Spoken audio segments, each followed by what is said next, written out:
The king awakens. His domain is on the edge of one of the most extraordinary swamps in Africa.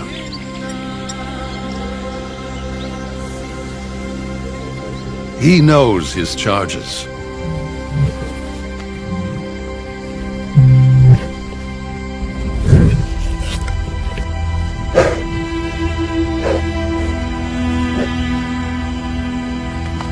He knows his riches.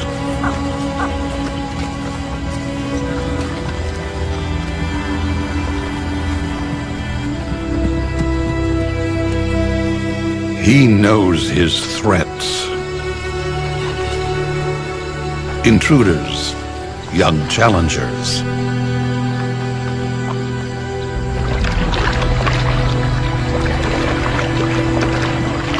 But today, there is trouble in paradise. The cuts and scars on his face are a roadmap of his past battles. Everyone is aware.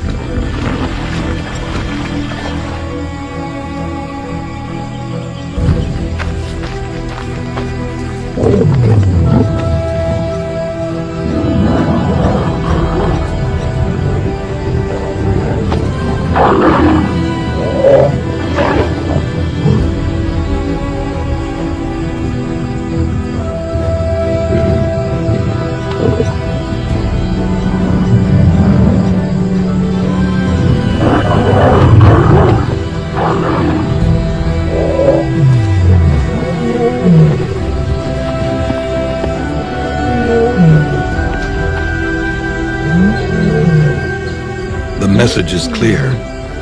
This is not their dream. It belongs to him.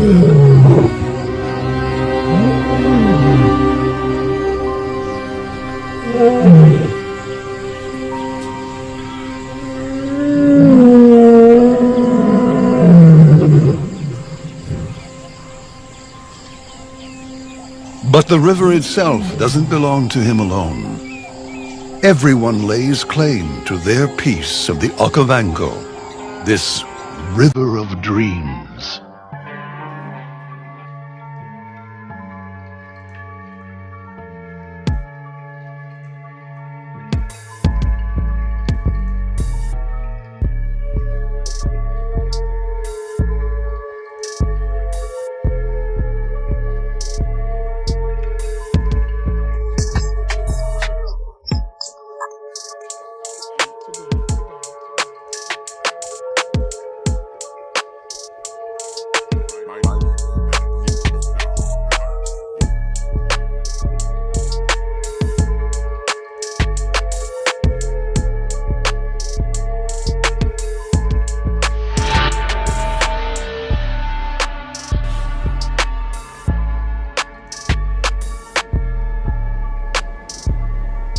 The second phase of the Okavango in southern Africa's Botswana is as it fans out into a delta, in limbo, before spilling out into the Kalahari Desert.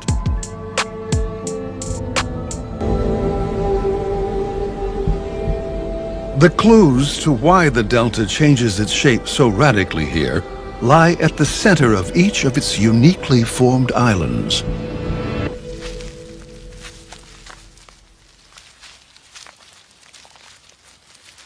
There are forces at work down here, building underground fortresses, blockades against the rising water table, using a combination of saliva and hard calcrete.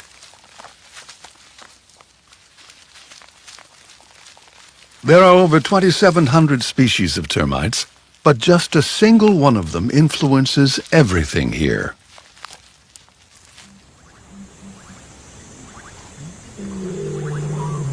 The male lion is not a loner.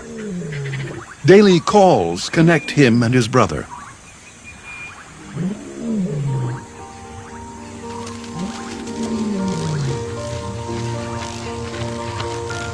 All around them, life is erupting.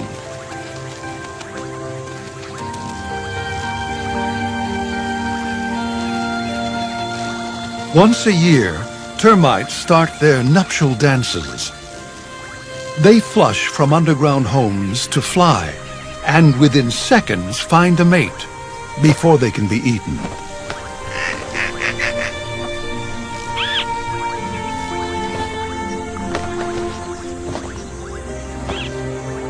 Millions don't make it, but millions do.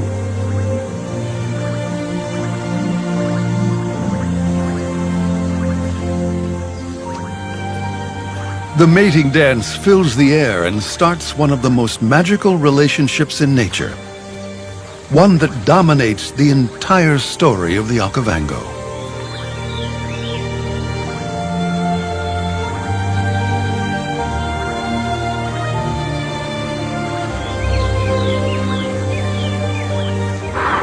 They land at the feet of giants, find their soulmates, and burrow down into the soft Kalahari sands. Then they start a new cycle of building. Towering castles rise up, even above the heads of elephants. Trees attach themselves, forming platforms for all life here.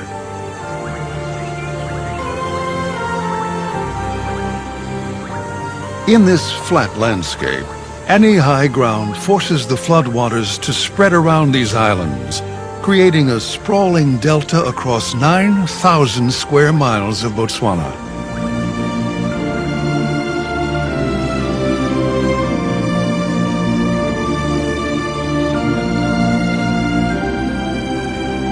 And at the foundation of each island in the Okavango is a termite colony.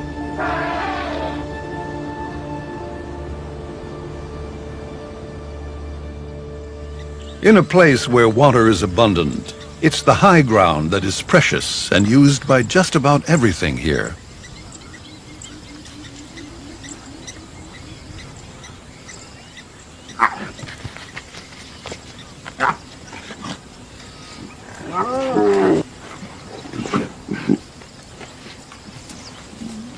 When there are cubs, the male doesn't spend a lot of time with the pride. It's an unfamiliar and sometimes tense relationship with them.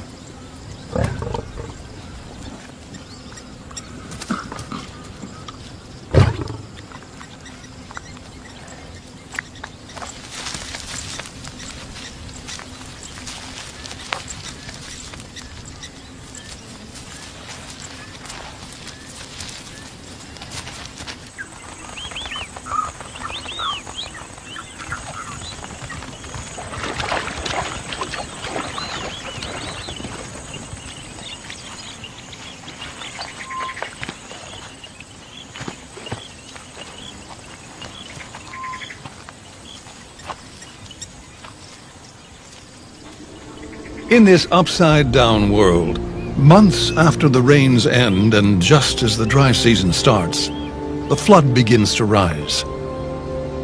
Rainwater from halfway across the continent is finally reaching the delta.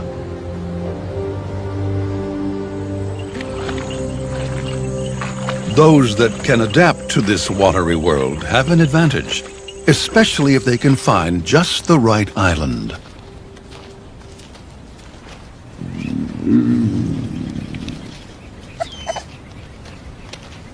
Two hyena sisters have found some abandoned aardvark holes to turn into a den.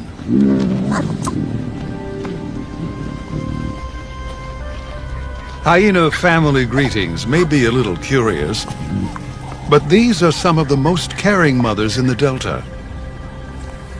All their cuteness has been reserved for when they are very young.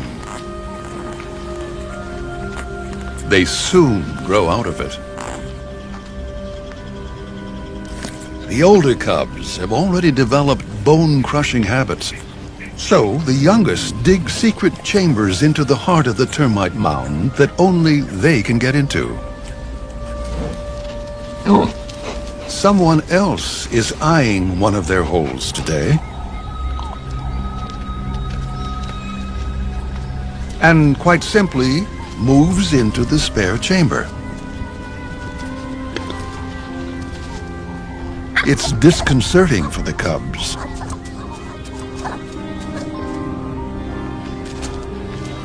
Hyenas can easily rip a warthog to pieces, but for some reason now, they extend a kind of welcome. A working solution develops.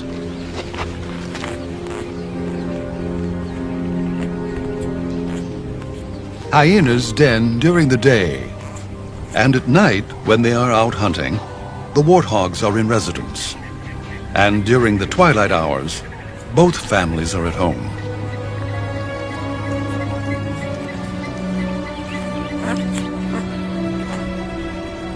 It's family bliss, but with lethal jaws in the making.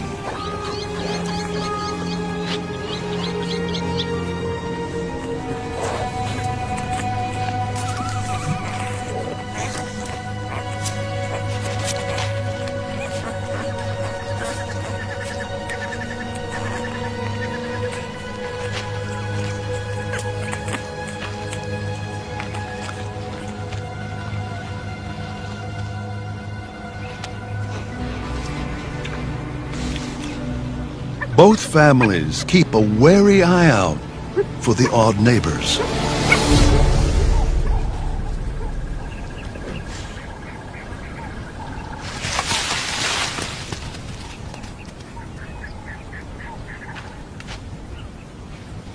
The male lion is patrolling his territory, but takes a diversion to harass hyenas.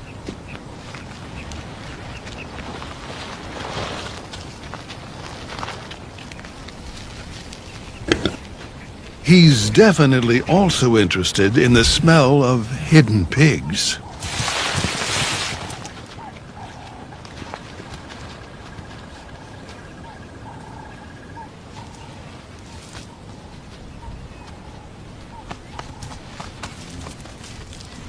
The unlikely alliance between these two families sharing a den worked well today.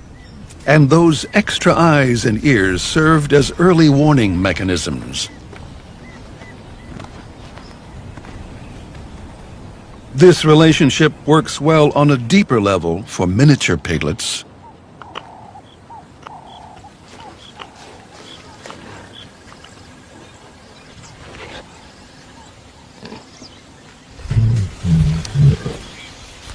At last, the two brothers have found each other.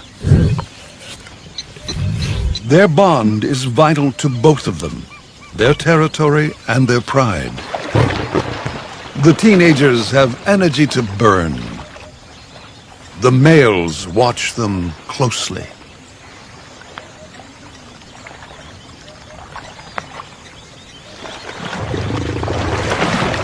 The first sign of small manes on the young lions has their father's attention. In a year, the large males will have to chase them off.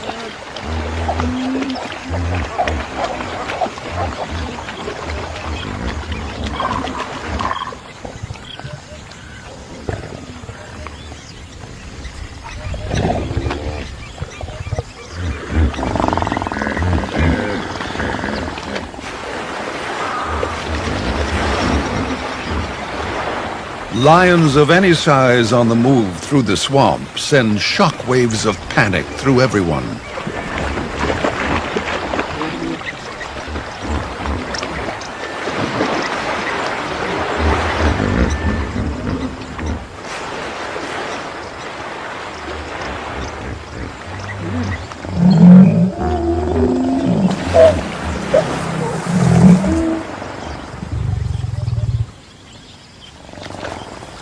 Anyone caught out of water is fair game for the youngsters.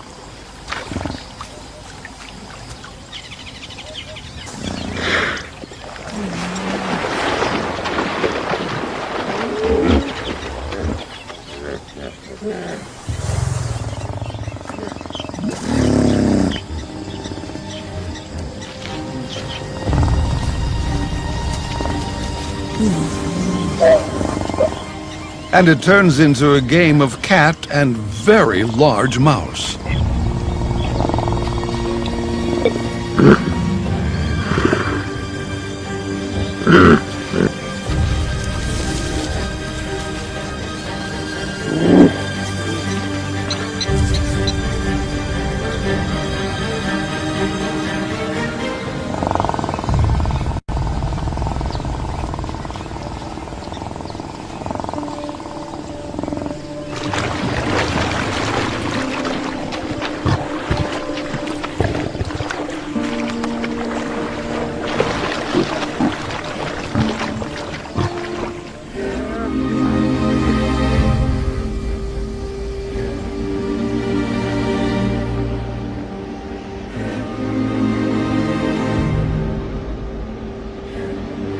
For some, safety is in the water. For others, it is on the termite islands as the flood rises.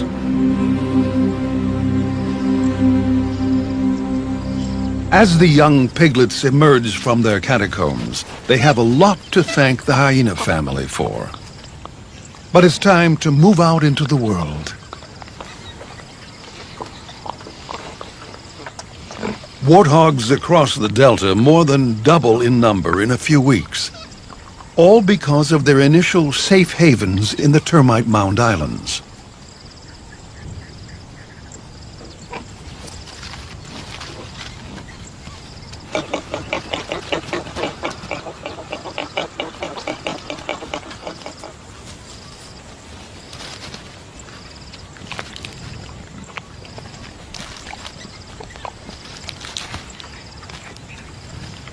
On one of the larger islands, they are being watched from above.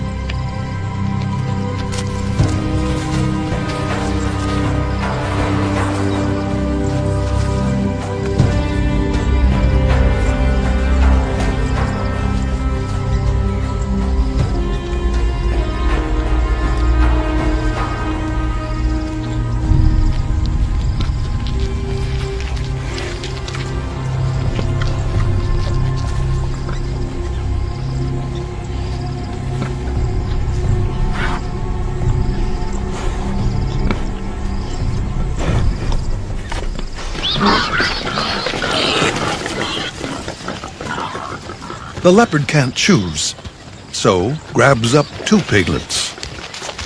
But she can't carry both to the trees before the chaos attracts unwanted attention.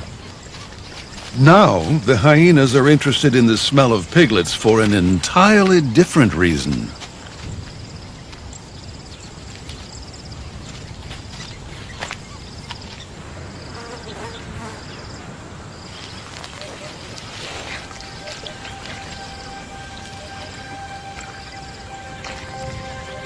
The males, on a territorial patrol together, stride right towards the leopard's island.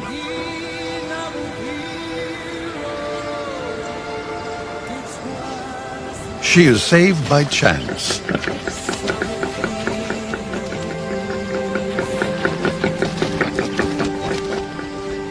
Piglets on the wind. Right into the jaws of death. But it's a slippery little thing. And one that comes with a lot of attitude.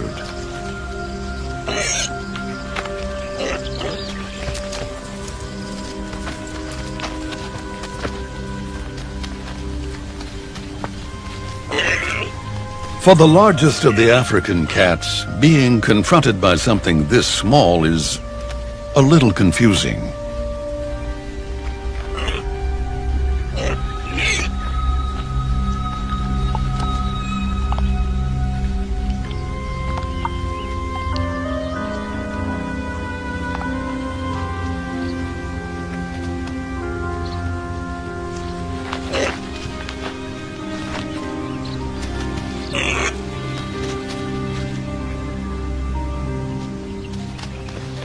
These plains may favor the bold and the brave, but today the odds were just too great.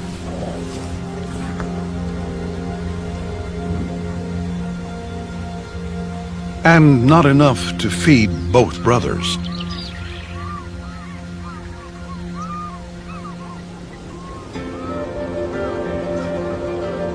By mid-flood, over 80% of the Okavango is under sheet water. Much of it is shallow and crystal clear. Exactly what the kingfishers like best.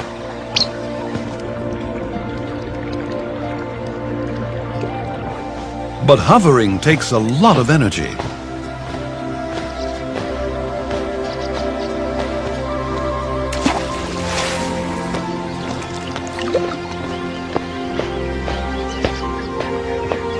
High-protein fish and frogs are worth the effort, though. Right across the delta, pied kingfisher splashes punctuate the peace and tranquility.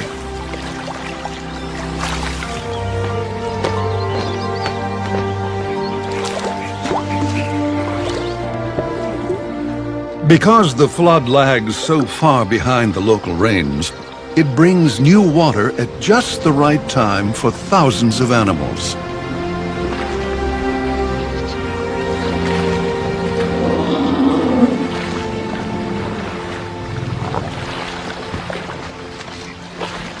This massive movement of wildlife is triggered by the rainwater pools drying up.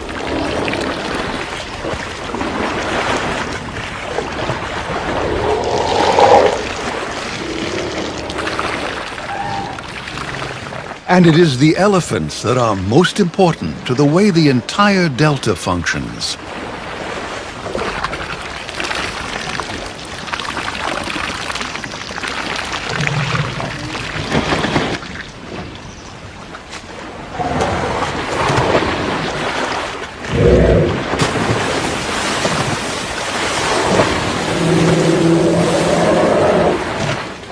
It is a haven for them. The expression of sheer elephant joy seems to erupt in their voices.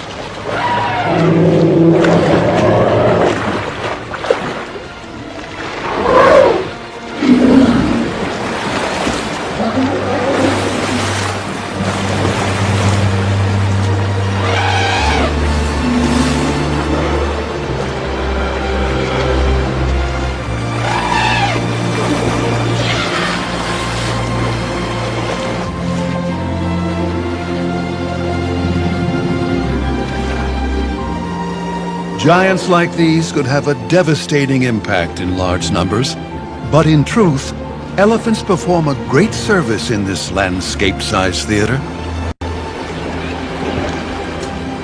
They are, in fact, the architects of the Okavango. Where elephants lead, the flood follows, bringing new water down dormant channels to forgotten islands.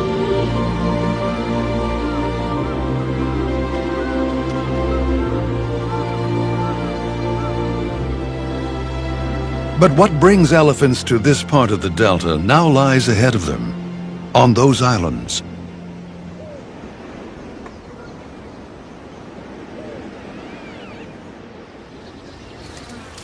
They can't reach these dates and don't want to destroy the tree itself, so they gently harvest the fruit.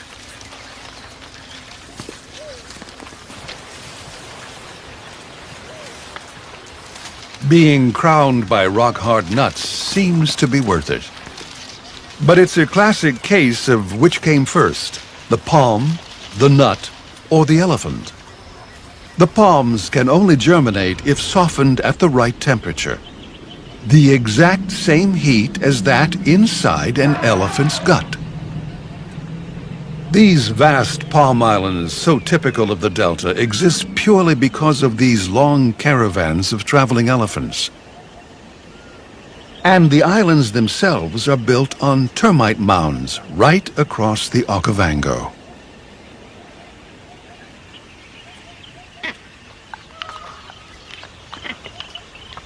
If you're not particularly finicky about the source, the softened nuts in elephant dung hold amazing riches.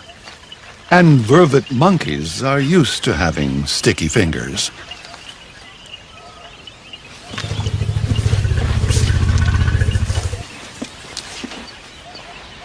Blacksmith lapwings don't signpost their nests. They are the signposts. But today, they have chicks that are just the opposite. Their job is to blend in.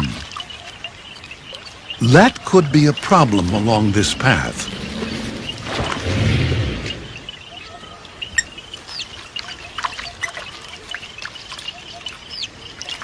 Lapwings are extremely bold. Bold voices, bold colors, and bold attitudes.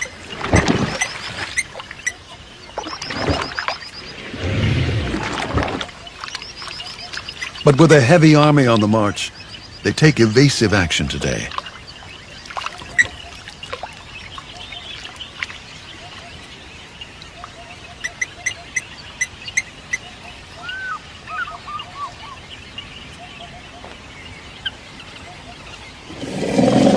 You never know when an elephant may be on a sugar high after date palm foraging. Like this bull, who doesn't extend the same lapwing courtesy to the painted dogs today. A hunt starts with a sneeze. It's the pack's version of a vote. Enough sneezes gets them excited and carries the motion.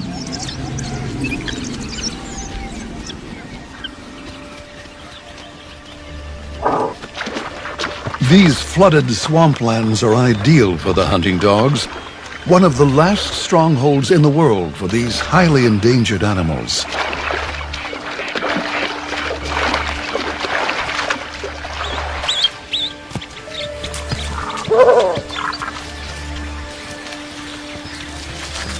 The incredible size difference between predator and prey doesn't bother painted dogs.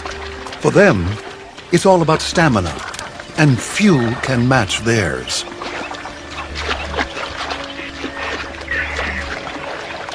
Today, the kudu's almost playful message is that it is fit, young, and can bolt away at any time.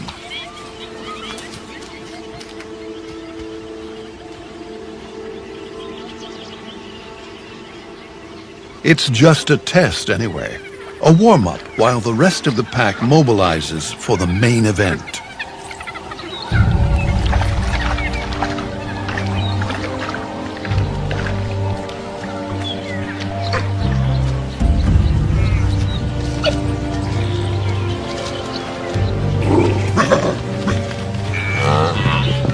Wildebeest. Dogs hunt by testing for weaknesses, forcing mistakes.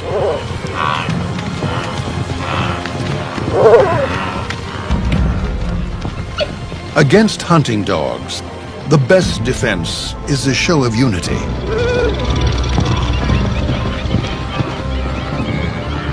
The pack's technique is to divide and conquer. Each retreat is actually a ploy to draw one wildebeest away so that other pack members can surround it. It's the ultimate bait and switch.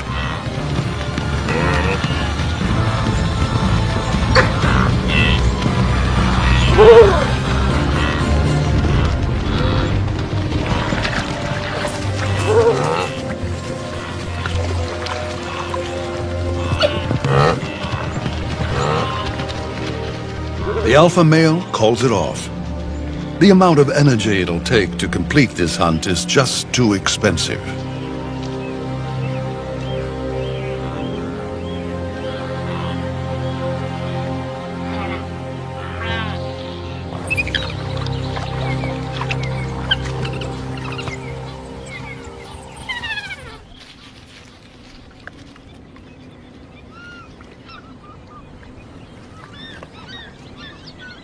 As quickly as it came in, the flood starts to shrink after a few months. The first signs of change. It leaves soft green grasses exposed and highly nutritious, well worth going in search of.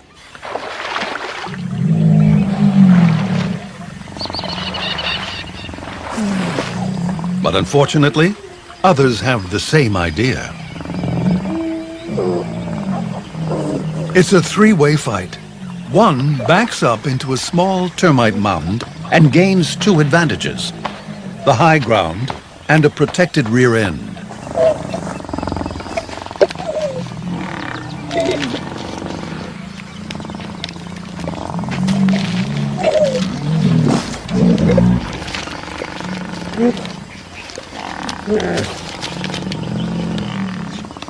It's a winning combination in a species where fighting is both critical to claiming space and food and is dangerous.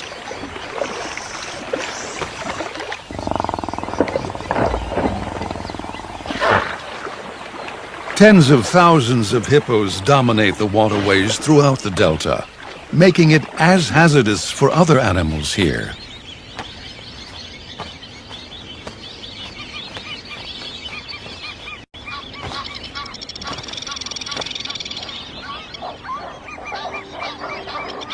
In these floodwaters, there is a single rare antelope on the move today. He is so rare that he's one of a kind. There has never been another like him seen anywhere in the world. At first glance, he looks like a common red lechwe. It's not surprising. His mother was a lechwe. But his father was a waterbuck. We'll call him a watchway, in honor of both parents.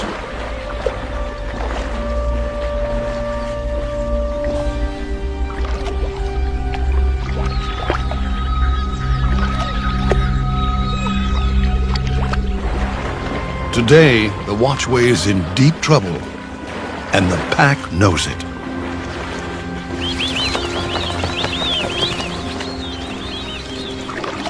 The watchway is larger than any normal lechwe, and though that may confuse them, the painted dogs are not easily scared off by size.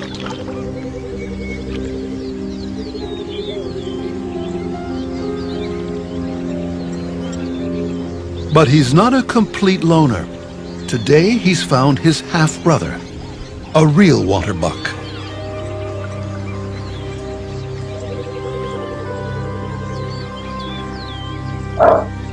Their interesting and different genetics may be academic now. The real threat may actually be in the water they are using for their escape.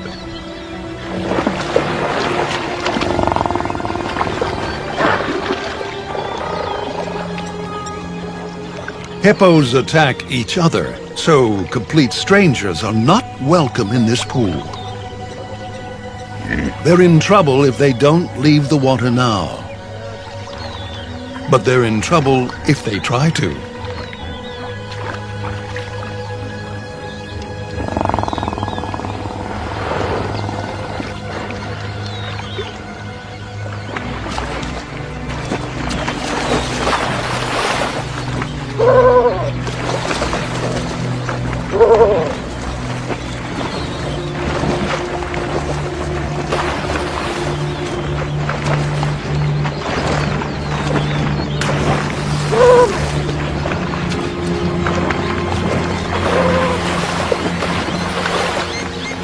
The confidence of being born bigger and bolder than his siblings is paying off. But today, the two antelopes find safety in limbo, somewhere between the riverbank and the deeper water. Even the hunting dogs won't risk offending hippos. It's a standoff between an endangered predator and an antelope that doesn't really exist.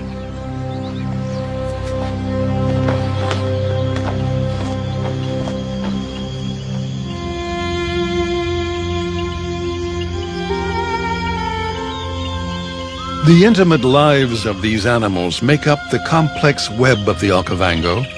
Touch it in one place, and it shivers somewhere else.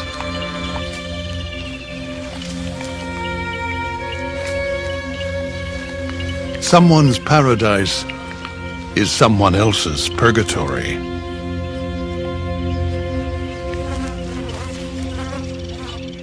In this world of winners and losers, there are sometimes simple working relationships with no disadvantages. Black egrets have a special technique of blocking out the shine on the water to catch fish under their umbrella-like wings.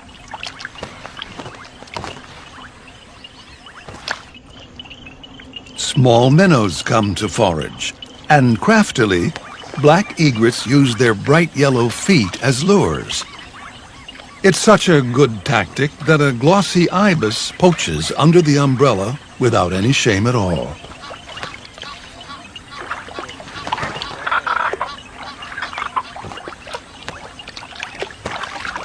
There is one problem. When you have your head under your wings, things can creep up on you.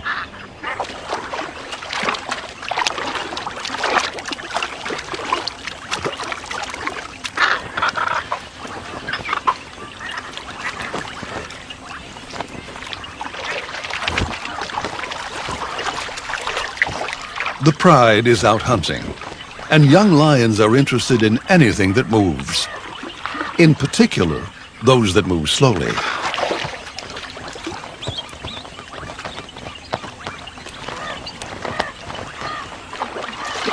These lions have adapted to being in water. The constant wading from one termite island to the next through deep water makes them fit, strong, and some of the largest lions in Africa. The cool water allows them to forge through the delta, well into the heat of the day.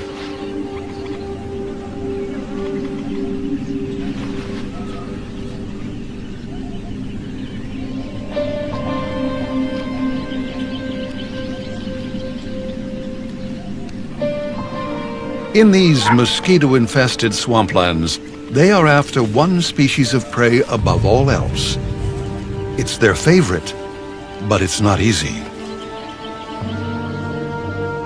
Buffalo.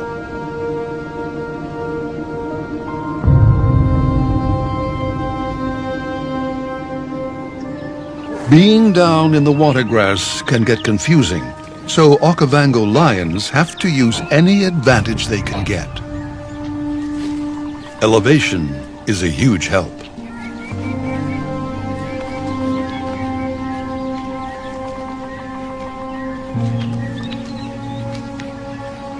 It's one of the few places in the world where lions do climb trees.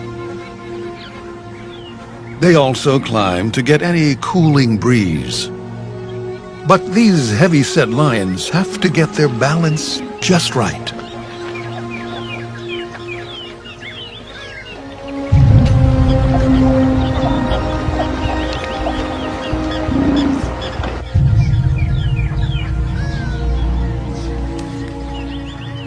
And it's not just the lionesses that can climb.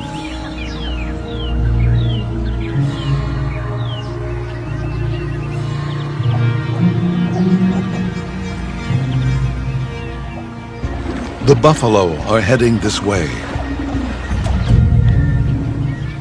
So now, all that is needed is a hasty and elegant descent to circle into position.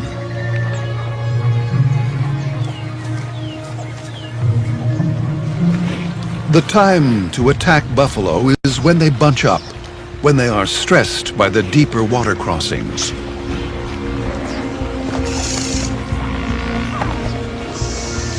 But today, the pride waits and sets the ambush for just as the buffalo enter their termite island.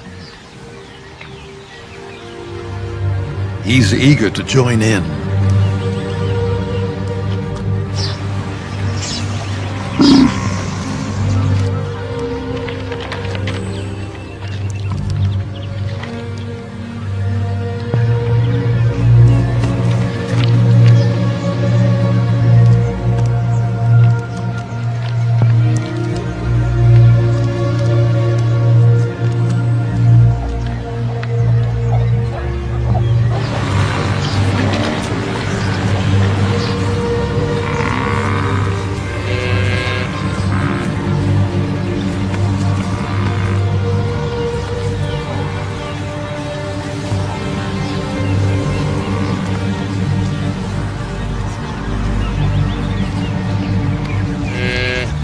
With the pride in perfect position to ambush a lost calf, the trick would be to not spook the buffalo.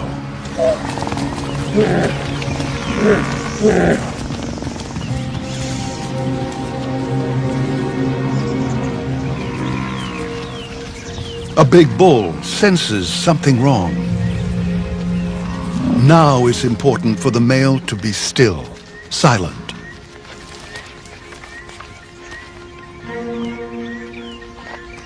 But the male's weight to agility ratio is just off.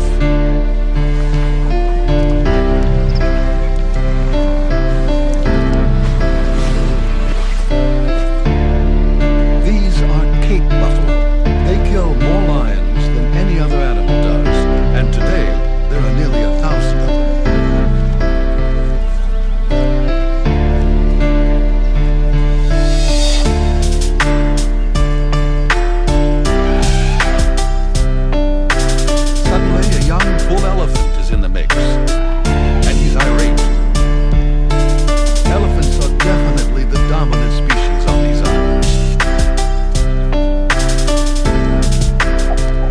But the lions have artfully sneaked off, and he's been left with the full force of the buffalo herd. This warrior elephant is up to the challenge.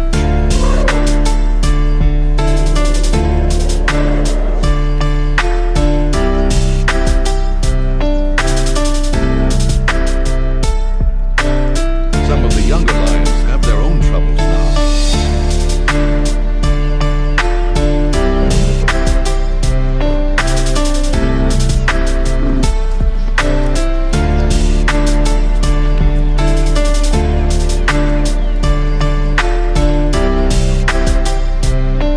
Freed by the buffalo, they have nowhere to hide.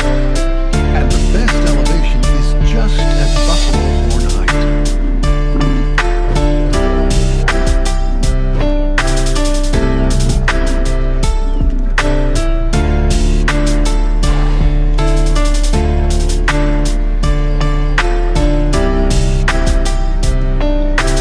The lions have learned a valuable lesson today. One that once again establishes the reputation of buffalo as one of the most dangerous animals in Africa.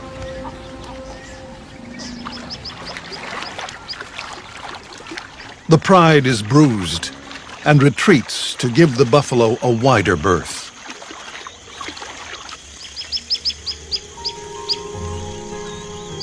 As the evening air cools, tiny nymphs that have been waiting for a year underwater start to hatch. Luna mayflies fill the air.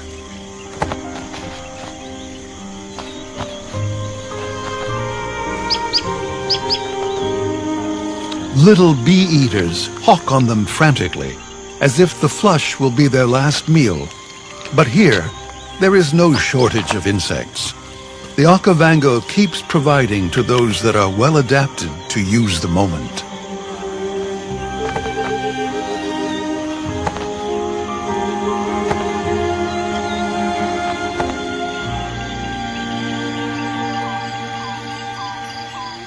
But the flood also creates problems.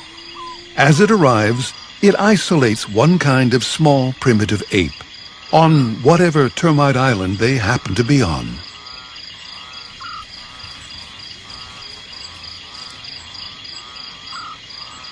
These temporary prisoners rely almost entirely on the insects that the flood forces to the high ground.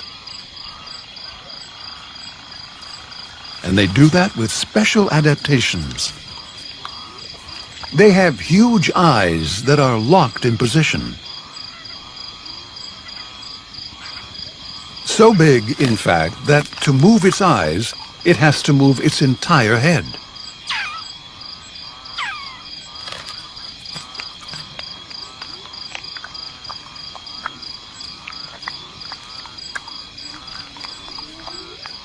It's effective. They can see and leap around a very complex world in the high trees. And to help, they urinate on their hands for that extra stickiness. Their tools work well for them as they navigate their isolated treetop realm.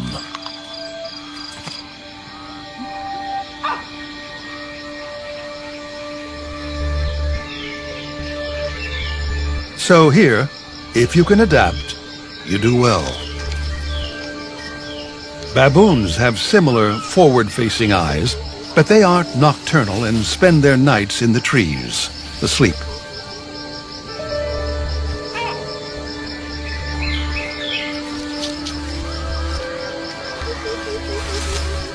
Getting down is a delicate matter. But these straight up and down palms are their gateway to the safest place for them to roost. Nothing else can climb these vertical trunks.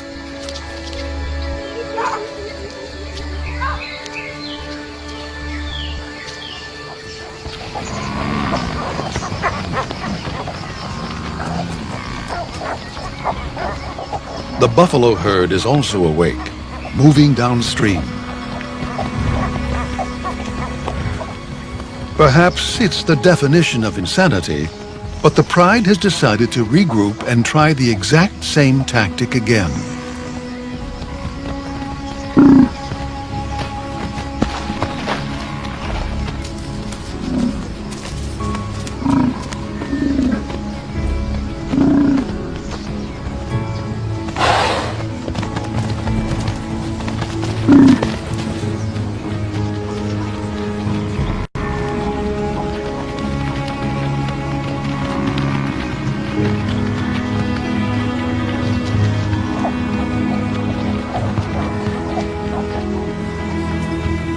They're going to need something different today, or it will all end up in the trees again. It's going to take a hero, an unlikely hero after yesterday's performance.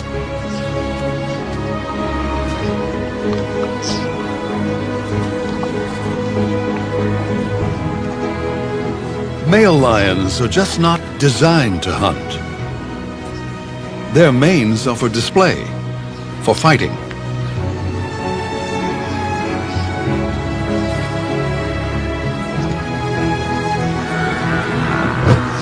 The pride is uncoordinated, the buffalo united.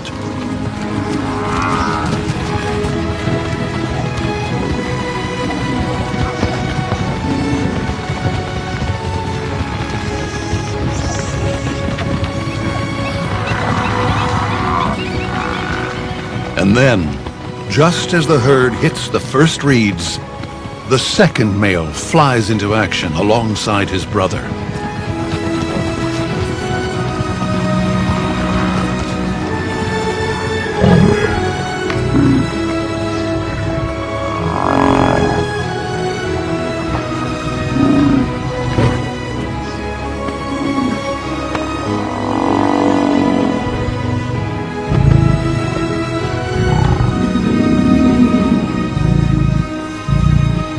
This is why prides often have more than one male, to bring down the difficult, heavy prey that the rest of the pride simply cannot conquer.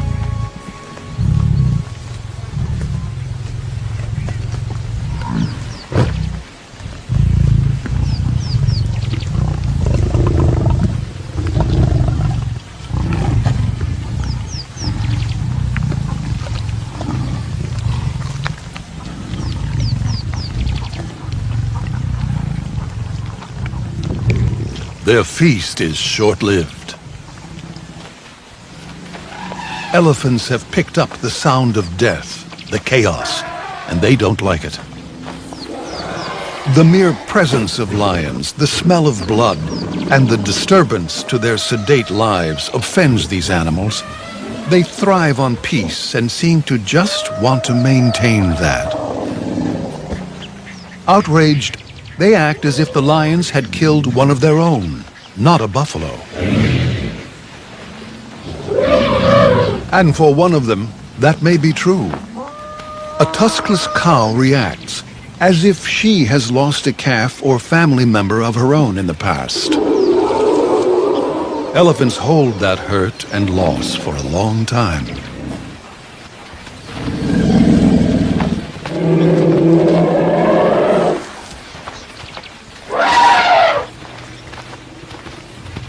But the lions slip away into the long grass, frustrating her even more.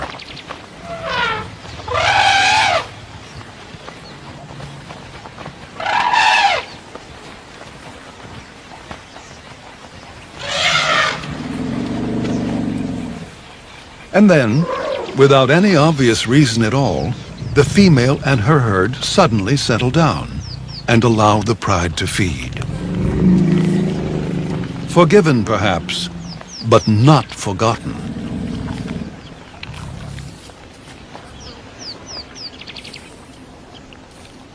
It's just one of the mysteries that define this river with so many faces.